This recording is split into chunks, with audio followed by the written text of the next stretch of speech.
Pendant une semaine radio, les jeunes lycéens du lycée Jean Zay à Orléans étaient derrière les micros pour une semaine radio. Comment est né le projet? Comment se sont-ils préparés? Melvin, Théo et Justine répondent à mes questions. C'est la région qui finance ce projet depuis maintenant une dizaine d'années. Je crois que ça a été lancé en 2002 et donc en fait le but c'est de donner aux élèves des lycées une autre vue de ce que c'est que travailler dans la presse en fait. Donc à la radio ici et aussi inciter par exemple à travailler dans le journal du lycée ou voilà, que les élèves prennent des initiatives, c'est-à-dire que la région, le lycée mettent le système radio, les animateurs, le matériel à disposition et c'est les élèves qui doivent après proposer leur projet, ce qu'ils veulent faire, comment ils veulent le faire, le dire à la radio histoire qu'on puisse les aménager dans des plages horaires et donc en fait le but c'est d'inciter tout le monde à participer. Le 24 mars dernier, les lycéens décident de lancer un appel à la ministre de l'Éducation nationale afin de répondre en direct à leurs questions. Comment Melvin, Théo et Justine se sont préparés à l'entretien? On a reçu aussi par hasard madame le recteur de l'académie et donc on l'a interviewé avec mon camarade Théo Lamballe et Justine Fisset. Et donc voilà, après l'interview, il y a un pot à côté, c'était l'inauguration de la radio. Et en rigolant, elle nous a dit pourquoi pas faire venir la musique sur le ton de l'humour. Nous on a pris ça très au sérieux. Et à partir de là, dès le lendemain, on a tout fait pour avoir la musique. Nous sommes tous élèves membres du CVL du lycée Jean Zay. Dans le cadre de la semaine de la presse et de l'installation radio du lycée, dans notre établissement.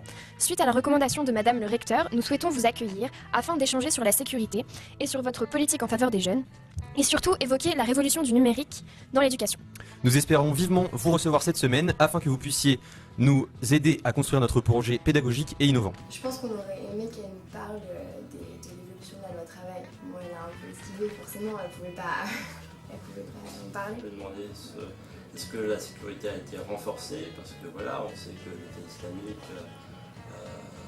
demande à ce que, que tous les enseignants, faire taire les enseignants, les tuer carrément, et on lui a demandé si la sécurité a été renforcée. Donc ça fait partie de ce domaine de la sécurité.